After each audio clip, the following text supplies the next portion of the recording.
Prayer and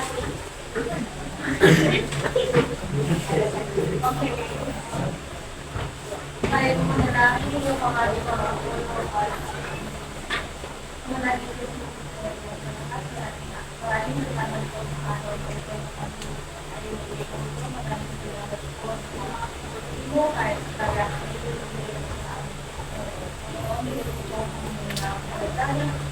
agawin mo kung hindi ako sa araw na ito. Okay, so before we formally start, our discussion for today, is there any absent? Okay, I'm glad to hear that all my students are present today. Please remember that your attendance is important, so you won't miss any activity, okay? So, pakisabi nga sa katabi mo, ang galing mo. Okay. So, ngayon, to start our discussion, let's have review about your previous topic, which is about land preparation. Okay, when we say land preparation, what it is? Yes, there is. Land preparation is the preparation, it's the process to prepare the soil to maintain favorable environment for planting. Very good, exactly, Doris. And what do you think is the importance of land preparation to the seed or the seedlings? Eugene. Yes, ikaw. What do you think is the importance of land preparation to the seedlings? Para po mas cover ko sa kanila yung prepare sa yung dahil ko para. Okay, yes, Rudolph? Thank you. Para po mga kawin po yung kapag po na-transfer Very good, Rudolph. So today, for our next topic, let's play, familiar ba kayo sa word piece one word? Yes. Okay, so for today's activity, we will have word piece one word. So, the mechanics is, so divide the class into four. This will be the group 1, group 2, group 3, and group 4. So, the correct answer, the first group who will get the correct answer is the winner. So, kagabi, pinagdala ko kayo ng art materials, di ba? So, be creative dahil yung may pinakamagandang sulat, may credit din sa akin. Okay, are you ready? Okay, so group 1. Okay, this quiet class 2, group 4, and group 5. Okay, so next, paunahan na ha. Susulat sa likod likod mo answer. So, why? Back up sa illustration. Yes. Sa likod. Sama ka ang illustration. Be creative sa pagsulat. Alam mo yung dalyan mo na yung may pinaka-creative na sulat. Okay, divide the class into four. The first to get the correct answer will be the winner. Write your answer at the back of the illustration. Be creative. The group with the best writing will receive a prize. Uy, bakit hindi ka nasulat? Okay lang. Okay lang.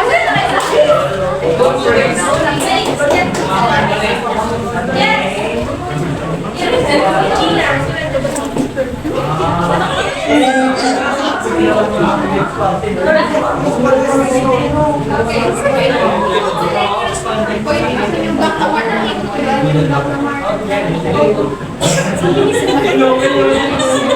Okay, 1 minute. Go, mabilis lang.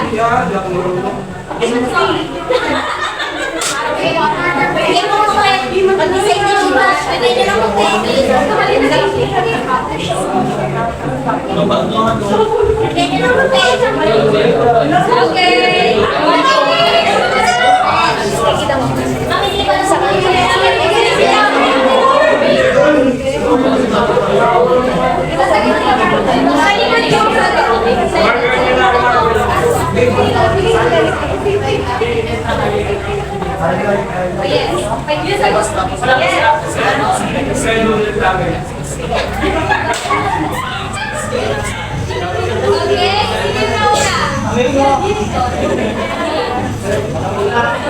Okay.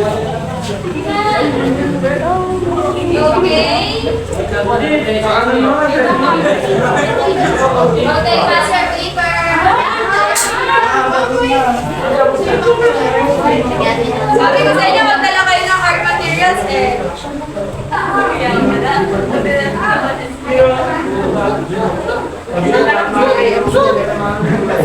Okay?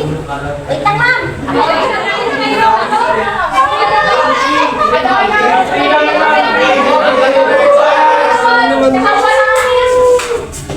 Dapat ipapahinga mo ninyo.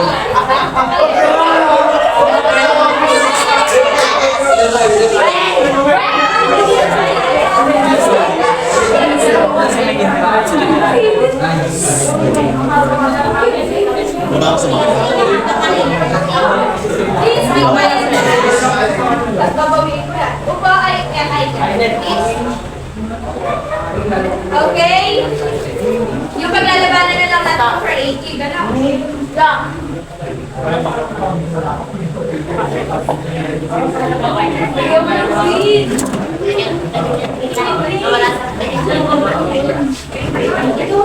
Okay, pass your paper. Dali lang, ma'am. 30 pesos. Madami pa tayo mga security. Bawi na lang tayo sa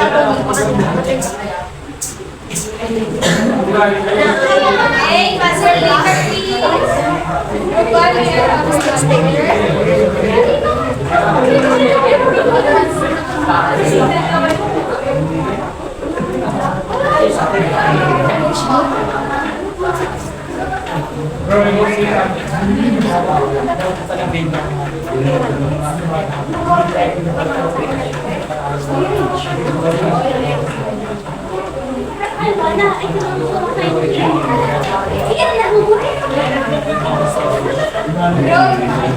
Bro, please pass your paper. That's your work. Kaya ako,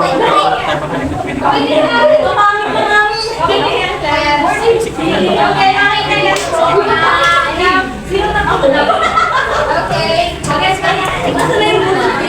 wala na lang sa star ni ano dyan.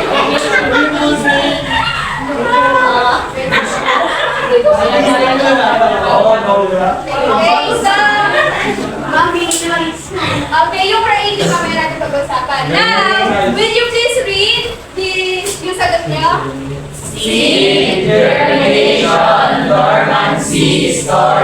And that's what we are going to discuss today, which is about the seed germination, dormancy, and storage. Now, do you want to know more about seed germination, dormancy, and storage? Yes! Okay, so listen carefully as we discuss our new topic. Okay, so, ayan. When you hear the word seed germination, as an agriculture student, what comes first to your mind? Yes, Don Haro. Parang may answer ka. Wala kang idea sa seed germination? Sir. Ikaw. Yes, I. Nang-i-learn natin yung seed para lumaki. Okay, thank you. Yes, you. Seed germination. Will you please read the slide? Sino pa rin magbasa po? Seed germination. Seed germination is the emergence and development from the seed embryo of those essential parts which are indicative of the ability to produce a normal plant under favorable conditions. Okay, so when we say seed germination, it is the process by which a plant grows from a seed into a seedling. Okay, so there are two types of seed germination, and I have prepared here two pictures. Okay, so two types of germination. Two pictures. So, I want you to observe this picture. Sino pwede mag-observe? Anyone? Class? Pluto. Okay, so, ayun, pareho lang video. Ano yung na-observe mo? Pareho ba sila? Okay, so, ayan. Ayun yung dalawang picture. Now, will you please read the slide. Marco.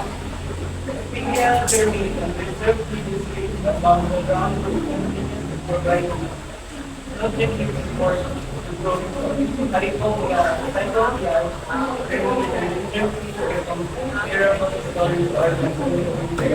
Okay, thank you, Marco. So now let's take a look again to this different picture. Which do you think is the epigil and which do you think is the hypogil? This the first picture or the second picture?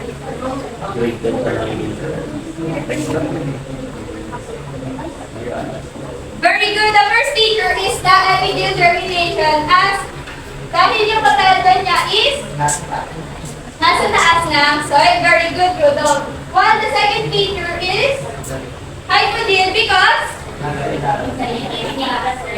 very good.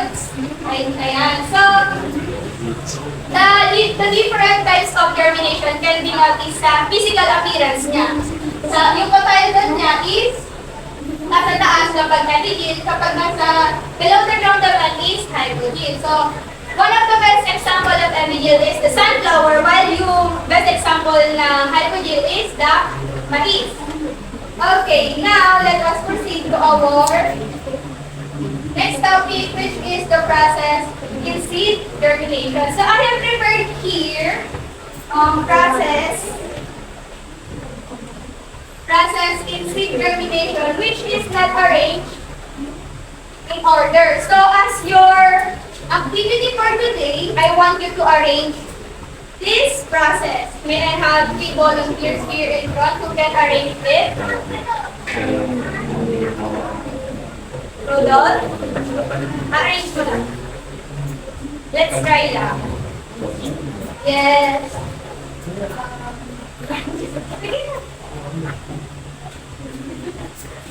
Finally. And actually, I will give you only 1 minute. I-arrange mo lang. Okay, para tayo. Ano oras na? Okay, 9:28. Yung number na. Arrange mo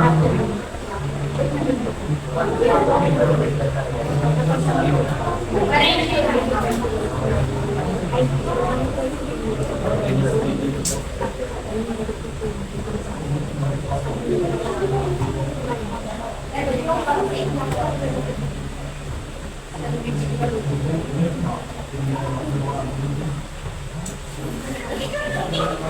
Okay, sige, tapos yun. Human check. Let's see if you got the right answer.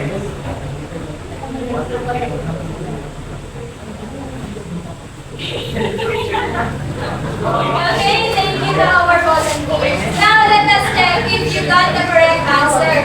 Okay, so the first process will be the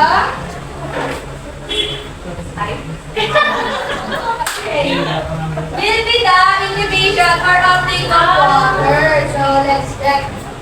This will be the first. So pagka na-absorb na ng water, yung seed, doon na-activate yung enzyme and the process will begin. Dahil yung water yung nag-trigger ng germination process within the seed. Using water na nangyayari yung mga metabolic activities sa seed. Okay, the second is the activation of enzyme. So pagka nakapasok na yung water within the seed, ma-activate na yung enzyme naman yung responsible para sa pag-breakdown ng stored food, yung mga carbohydrates na mahalaga para naman sa hydrolysis of reserved food. Okay, will you please read the slide, JC? I mean the number 3. Hydrolysis of reserve. The activated enzymes break down the stored carbohydrates proteins. Because interval molecules that the seedling can use for energy and food. Okay, thank you. Pagka nangyari yung process number 3, transport na itong mga food molecules sa different essential parts ng seed and then doon na mag-emerge yung growth. Okay, so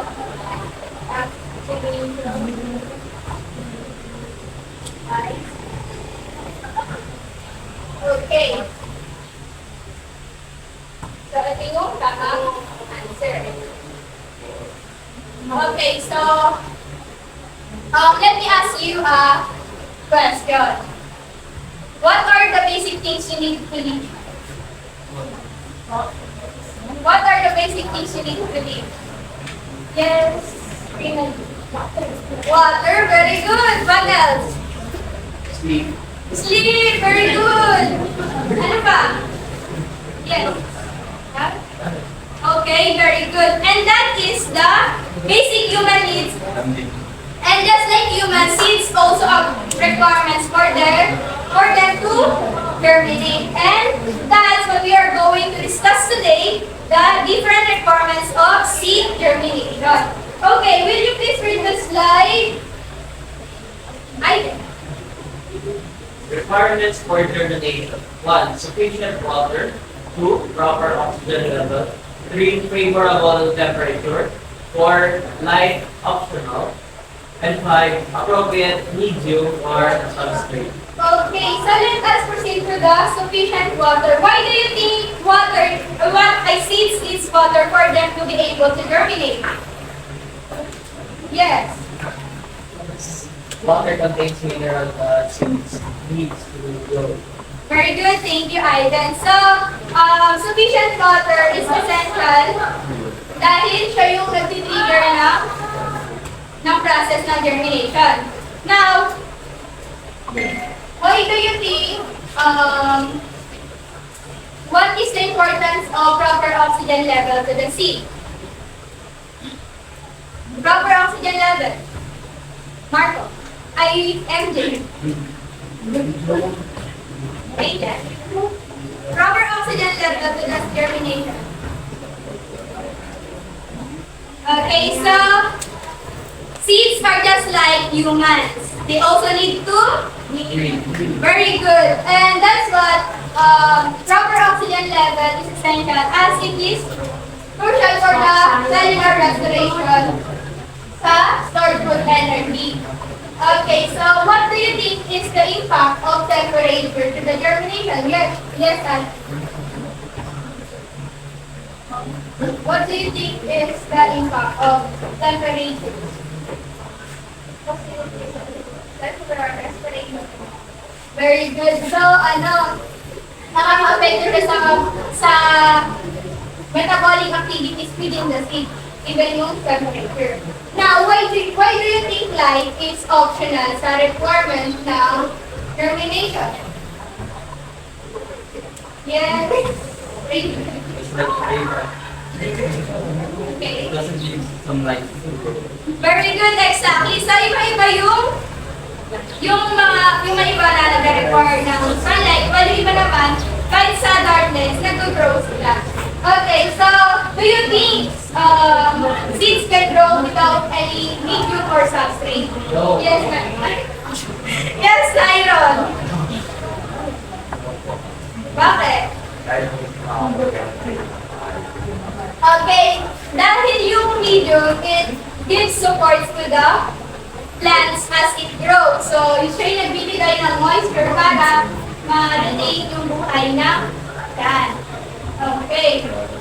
Now, let us proceed to the seed viability. Do you have any idea about seed viability? Angela? Okay. Seed viability. Okay, may I have your idea? Very good. That's right. What's your name? Okay, please. Very good. Okay, seed viability is the measure of how many seeds are viable or capable to grow. Okay, ganun lang siya katalit. So, there are 3 methods kung paano natin itetest yung viability ng seed. The first one is the germination test, second is the rapid viability test, and the third is the flotation method. Okay, so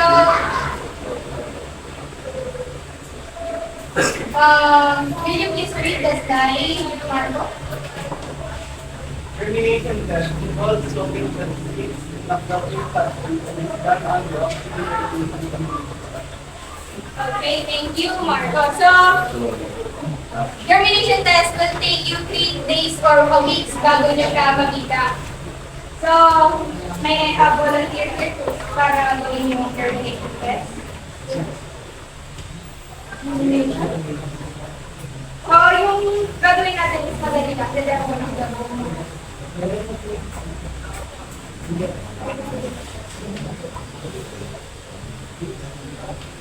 So, using seed and tissue, lalagay lang natin siya, tapos saka natin, i-spray yan. Okay. Babasahin lang. And when, pagka enough na yung water, titislopin, tapos ilalagay. Sa? Ito. Okay, will you please demonstrate? Ito na lang. Please.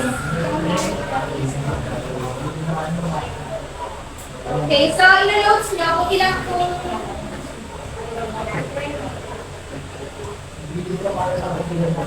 pakita ko sa mga klase ko ng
Okay, so thank you.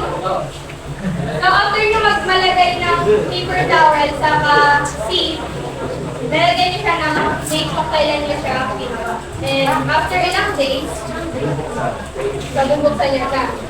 To compute the germination percentage, you only need to take the total number of seed over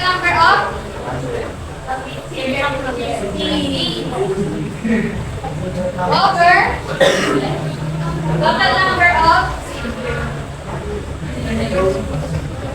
seeds that germinate. Very good. And multiply by, and makuha nyo na yung total germination. Okay, so now let us proceed to the rapid viability test. Can you please read the slide? Tell it. Rapid viability, also known as the electron volume test. The test is very useful in boxing and storing the body. Okay, thank you. So unlike sa germination test na magta-take kayo ng 3 days, sa rapid viability test, using tetrazolium, so mabilis nyo lang siya makukuha. Ganito yung itsura niya. Color red siya. Ayan, so ito yung viable seed na kung saan nakikita natin pula-pula. Tapos yung non-viable seed, or yung mga seed na maaaring hindi natutubo. Ayan siya. Okay, so now let us proceed to the flotation method. Will you please read the slide? Flotation method involves soaking seeds in water before sowing. Seeds that float are considered non-viable, while those seeds that remain at the bottom may be considered viable. Pwede mo bang i-demo yung flotation method? Alam mo. Okay, explain mo kung paano. Or, pwede ba?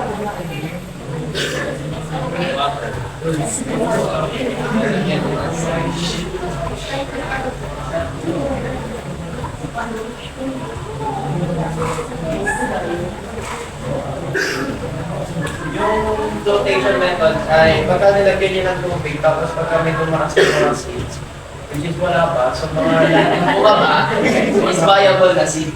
Very good, thank you, Aiden. So, flotation method will take you 15 minutes bago nyo siya ma-observe.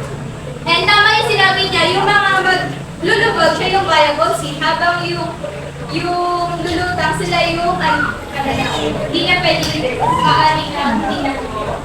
Okay? Do you have any question about seed germination? Okay, so let us proceed to the seed dormancy. Do you have any idea about seed dormancy? Okay, wala pa. So ngayon, malalaman natin, syempre. Okay, so will you please read the slide? Anyone? Pwede bang makahingi ng kayo naman kayo? Okay. Yes, nakita ko nagtataas ka ng kamay. Pwede mo magpasahin.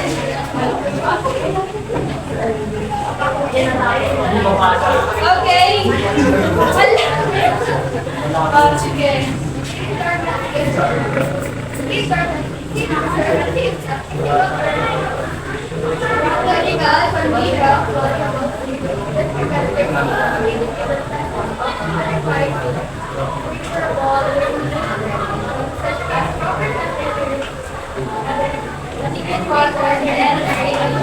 Okay, thank you. So, seed dormancy is like a built-in alarm clock in seeds. It keeps the seeds asleep until the condition is favorable for them to grow.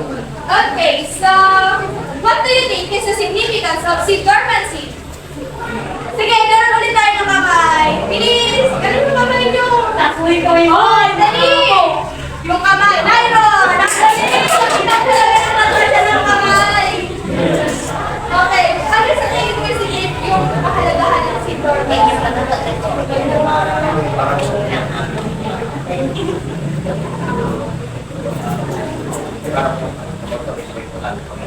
Okay, thank you. So, will you please read the slide? Okay, ayan, Eugene! Ang taas mo talaga ng kamay! Significance of dormancy. Although some people in the field of crop production view seed dormancy as a problem, it may be considered as an important survival mechanism in plant seed germination. It's delayed until the time and phase are right. It may be a desirable trait because it prevents retardant sprouting and helps maintain seed quality. Okay, thank you. So, pagka hindi kayo komportable sa lugar, or kaya naman, hindi kayo komportable sa mga taong kasama nyo, ano yung karaniwan yung ginagawa? Lumalayas, ma'am. Lumalayas, yes. Ano pa? Okay, because it is your protective mechanism as a human. So, in seed, their protective mechanism is the seed dormancy. So, habang hindi pa favorable sa kanila yung temperature, yung environment, hindi pa sila mag-grow until the condition is favorable na for them to grow, which is very important para sa survival nila. Okay? Malinaw ba yung class? Yes, ma'am. Okay, so there are different types of dormancy. The first one is physical dormancy. Do you have any idea about physical dormancy? Di ba kami tataas ng kamay o magdadagdagan tayo? Okay. Ma'am, matigas na layer na hindi pa magbubukas ng latitude. Very good, Tyden! So, yung physical dormancy, when the code is serve as protection sa physical damage or environmental stress. Okay, so ano ba yung example ng physical dormancy? Ano yung may matigas na code? Palay? Nyog! Very good, nyog! So, alam natin kung paano matigas yung nyog. Okay, so now, chemical dormancy. You have any, will you please read the slide? May I have your eyes? Okay.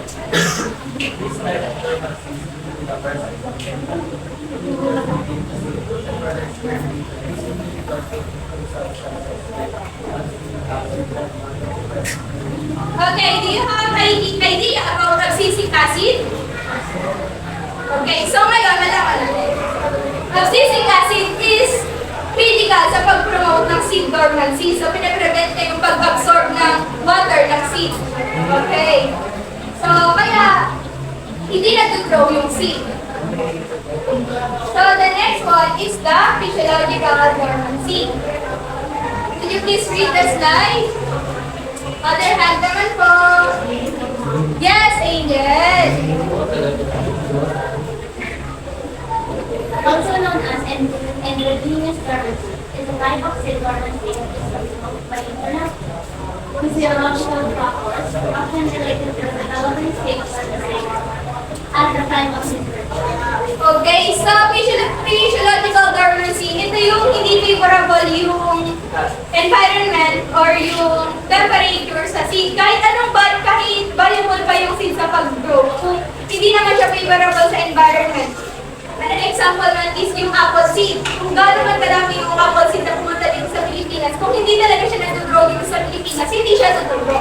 So, yun yung one of the best example ng physiological dormancy.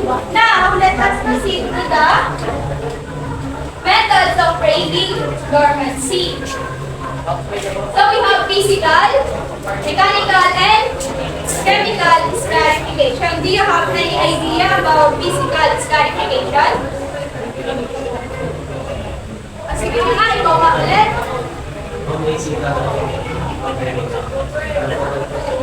Okay, so thank you, I had it. Physical scarification involves soaking the seed into water. So, pagka sinasoak siya, masasoften yung seed coat. Mas madaling ma-absorb ng seed yung water. So, doon, sa ganung paraan, mag-break natin yung dormancy. Now, the chemical scarification. Do you have any idea about chemical scarification? Yes? Shello, may I have your idea about mechanical scarification? Okay. Mechanical, from the word itself, ibig sabihin, mechanical scarification, physically damaging the seed para ma-soften natin yung seed. For halimbawa, na-experience or aware ba kayo sa nirarab sa sandpaper yung seed? Like yung ipin-ipin, gano'n. Okay, so gano'n siya para mas mabilis mapatubo yung seed. And last is chemical scarification. Do you have any idea about chemical scarification? Yes! Ikaw. Jackie. Please stand.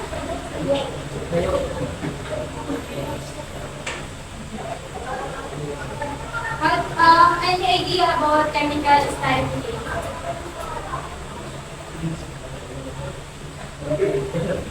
Okay. Okay, thank you. Basically, chemical scarification is using of chemical para i-treat yung seed. Okay, so for example, using alcohol or acetone. So by that, lalambot yung physical dormancy, di ba kanina yung matigas na na seed foam. So pag using chemical, masusoften natin, matitreat natin yung seed na makakatulong para sa kanya mag-grow. Okay? Next is pre-washing or leaching. Do you have any idea about pre-washing or leaching? Oh, very good. Inuugasan. With the use of? Water. Very good. So, one of the best example is using irrigation or rainwater. So, napag-flush away yung chemical na nandun sa seed. Malinaw ba? Yes. Okay. Okay, so now we want to know more about seed. Yes, ma'am. Okay, so let us proceed to the seed storage. Okay, so do you have any idea about seed storage? Okay, ganun po ang ating mga kamay. Please. Yes, bakit hindi kayo itaas ang kamay? Tinagalagay ng mga skills para maayos po yung income ng mga Okay, very good. Thank you. That's Tony. So, seed storage. What do you think is the significance of seed storage? Ganun yung kamay. Yes, good. The aim of seed storage is to preserve the biological and genetic quality of Okay, so para ma-maintain natin yung quality ng seed. Okay? So there are types of seed. There are types of seeds according to storage behavior. May idea ba kayo kung ano yung mga types ng seed? Okay, so to find out what it is, may activity ulit tayo. Ano nga ba yung mga... Ano nga ba yung types ng seeds? So, for you to be able to know, group ko kayo sa 3, group 1, group 1 kayo, group 2, and group 3. So, kung sino yung makasagot na muna ulit, ulit yung may premyo. Si Raven daw.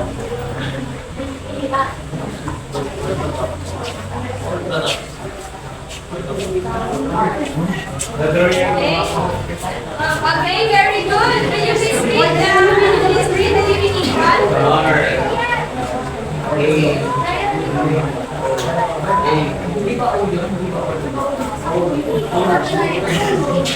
Okay, will you please read the definition?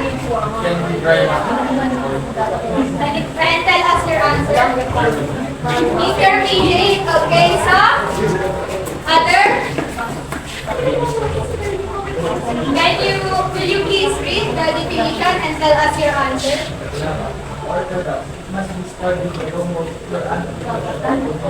Okay, thank you. Okay. Will you please read the definition and tell us your answer?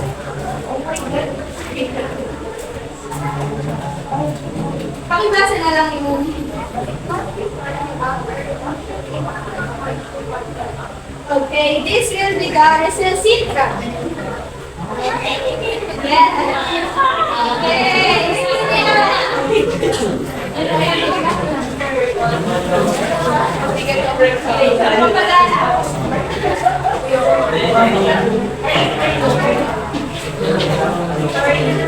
So, ayan, sino yung group ng Orthodox?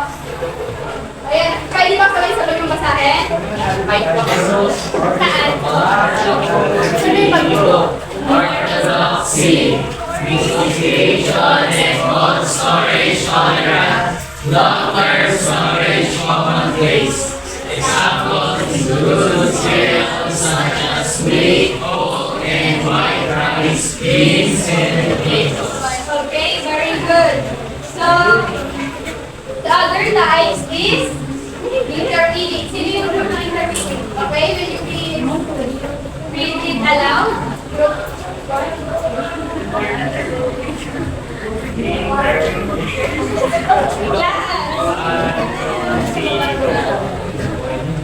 Intermediate.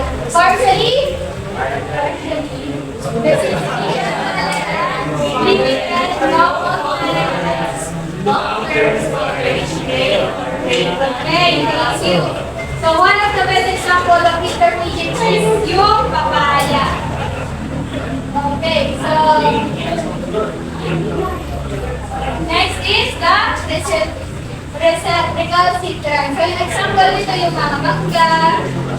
Ayun. So now, dahil tapos na yung ating discussion, i-aral tayo na activity.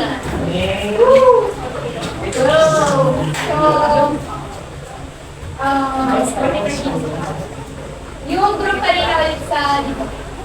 Okay. Divide ang last into 4 groups. It is like a quiz but you need to one in line. The person in front will answer the question and he will pass the answer to the person next to him. Then the last person in the line will write their answer on the board. So, yung group pa, dito yung group.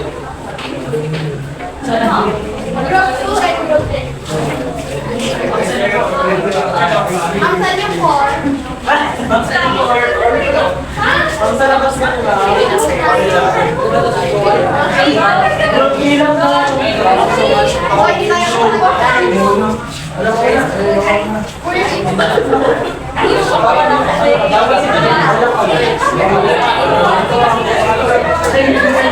Group 4. Ay, ang sabi mo. Saan? Kami na asa.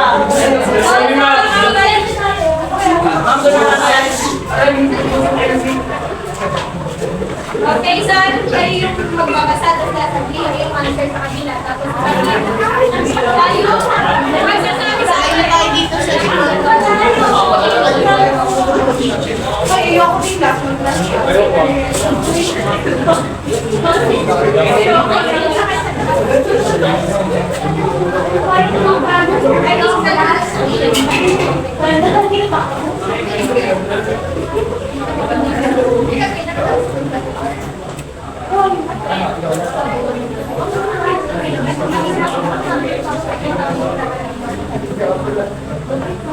Uy, hindi yan naman.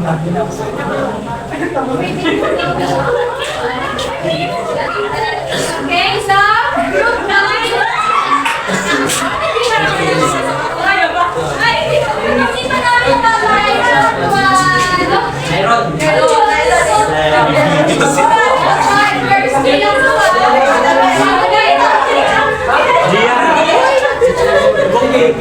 Bakit?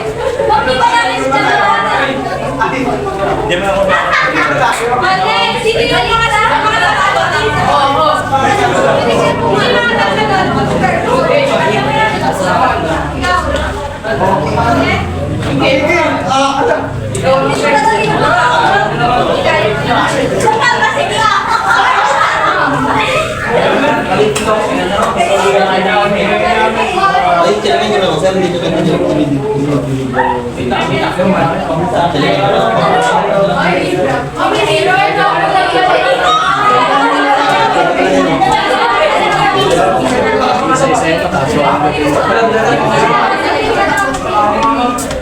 Pwede pa kayo. Very good.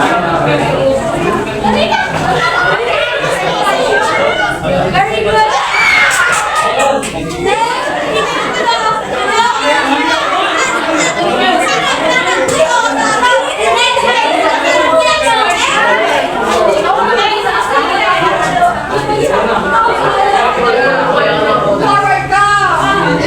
Okay.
Isa pa.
Okay daw.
What are the requirements in germination? Water. Water, very good. Yeah. Oxygen, very good.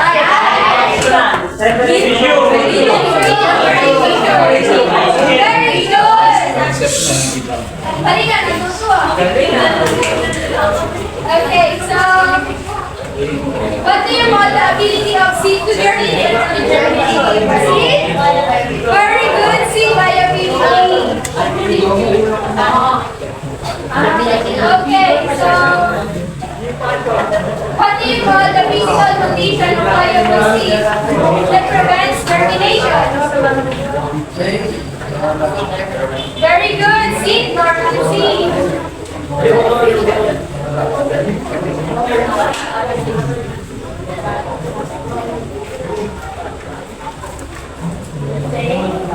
Ayan, what type of seed must be stored with low moisture? Orthodox. Very good. Okay, so that is